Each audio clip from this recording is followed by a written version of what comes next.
Morning बच्चों, good morning.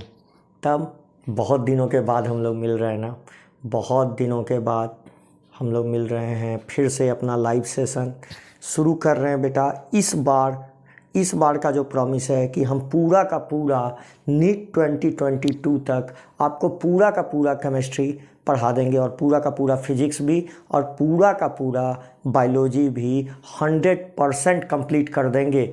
रोज़ 2-2, 3-3 video डाला जाएगा। आज तो बस यही इन्फॉर्मेशन आप लोगों को देने के लिए हम आप लोग के सामने आए हैं कि अब इस बार का नीट 2020 आप मेरे जिम्मेदारी छोड़ दीजिए। आपको बिल्कुल अब चिंता करने की ज़रूरत नहीं है। बस आपको फोकस करके मेरे चैनल को देखना है और चुपचाप फॉलो करना है जितना इंस्ट्रक्शन दे रहे हैं। पूरा का पूरा NCERT लाइन बाय लाइन करा दूंगा, NCERT लाइन बाय लाइन करा दूंगा, प्लस फिंगर टिप्स के जो भी इम्पोर्टेंट क्वेश्चन है वो आपको लगवा दूंगा।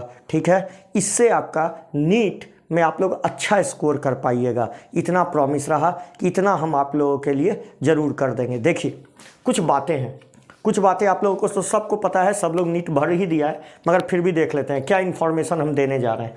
ध्यान से सुनिए। नीट इस बार जो प्रपोज्ड है 2022 वाला, वो 17 जुलाई को टेंटेटिव डेट है बेटा।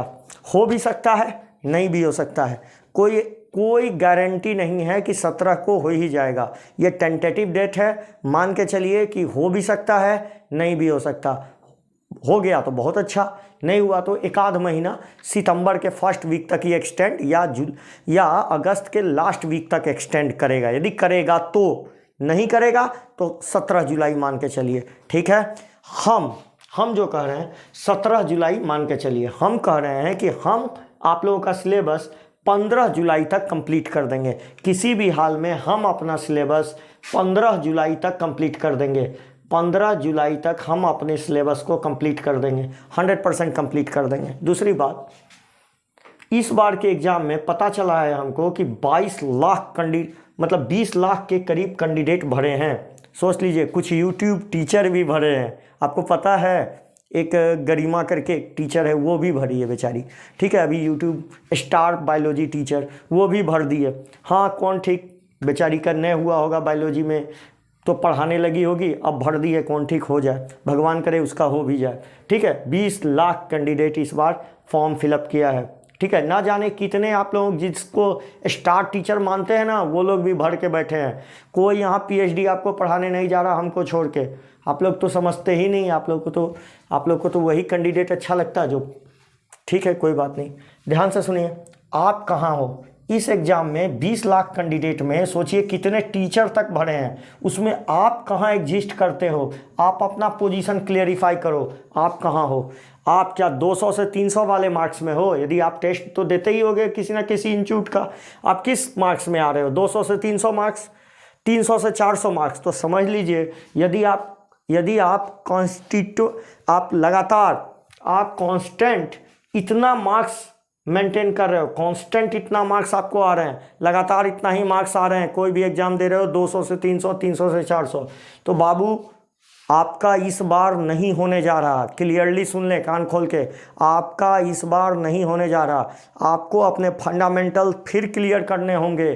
फंडामेंटल क्लियर कीजिए, फिर ऑनलाइन आइए, फिर जाके टेस्ट दीजिए, फिर जाके 1 साल और आपको देना ही पड़ेगा। बिना 1 साल दिए आपका इस बार नहीं होने जा रहा। और बातें करते हैं। हाँ, जो लोग 400 से 500 मार्क्स ला रहे हैं, जो 500 से 600 मार्क्स ला रहे हैं और जो 600 से एबव ला रहे हैं, उनके लिए आप थोड़ा इम्प्रूव करोगे ना तो 630 पार कर सकते हो, गारंटी पार कर जाओगे। थोड़ा सा इम्प्रूवमेंट की ज़रूरत है आपको, थोड़ा सा ब्रूसिंग की ज़रूरत है, थोड़ा सा कैप्सूल कोर्स की ज़रूरत है। जो 400 से 500 मार्क्स ला रहे हैं, जो 500 से 600 मार्क्स ला रहे हैं और जो 600 से एबव भी ला रहे हैं, आप सब एक ही कैटेगरी में हो बाबू। ये मत सोचना कि किसी का 600 आ गया तो बहुत ज़्यादा तेज है, नहीं है तेज। और कोई 400 से 500 भी ला रहा है तो वो भी ज़्यादा बकलोल नहीं है, वो भी तेजे है। बात यह है कि बस इसका वो जो एग्ज़ाम दिया था उस एग्ज़ाम में इसके अनुसार क्वेश्चन नहीं आया और इसके अनुसार क्वेश्चन आ गया, इसलिए इस 600 पार कर गया। ठीक है, आप चारों जो हो एक ही कैटेगरी के हो, बस आप लोग को कांस्टेंट मेहनत करना है। 600 630 पार कर जाओगे। और 630 का मतलब है कॉलेज भेटा जाना, गारंटी 630 के बाद आपको कॉलेज मिल जाएगा, कोई ना कोई कॉलेज मिल जाएगा, कोई ना कोई कॉलेज मिल जाएगा। अब देखिए बेसिक टॉपिक जो मैं कवर करूँगा, आई कवर, जो हम आपको पढ़ा देंगे, फिजिक्स में हम पढ़ा देंगे, पूरा का पूरा काइनेमेटिक्स पढ़ा देंगे, including vector and unit and dimension. इसमें vector plus unit and dimension भी इंक्लूड कर लीजिए। क्या इंक्लूड कर लीजिए? Vector plus unit and dimension पूरा का पूरा पढ़ा दूंगा, गारंटी। डायमेंशन, हीट पूरा का पूरा पढ़ा दूंगा, हीट 1 भी 2 भी, वेव भी पूरा का पूरा, चाहे वो SHM हो चाहे साउंड वेव हो, दोनों का दोनों पढ़ा दूंगा। लाइट पूरा का पूरा लाइट पढ़ा दूंगा, चाहे रे ऑप्टिक्स हो चाहे वेव ऑप्टिक्स हो, पूरा का पूरा पढ़ा दूंगा।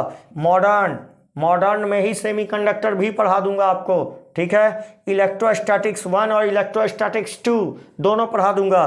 करंट पूरा का पूरा करंट और मैग्नेटिज्म, इसी के साथ मैग्नेटिज्म भी पढ़ा दूंगा, ठीक है। मैग्नेटिज्म भी, करंट एंड मैग्नेटिज्म बचा। EMI और AC लास्ट में पढ़ाते हुए खत्म कर दूंगा ये सिलेबस, ठीक है।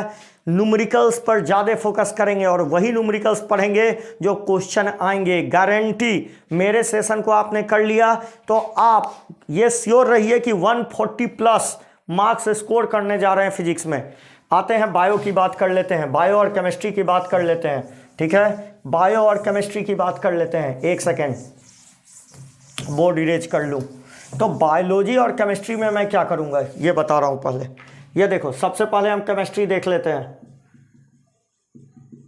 यदि मैं केमिस्ट्री की बात करूं तो केमिस्ट्री में जो पहला चैप्टर पढ़ाऊंगा बेटे वो होगा मोल तो इतना लोगों का हवा बना हुआ है कि पता नहीं, मोल देखते उनका पसीना छूट जाता है, पता नहीं मोल में ऐसा क्या है, ठीक है। दूसरा इसी का चचेरा भाई इक्विवेलेंट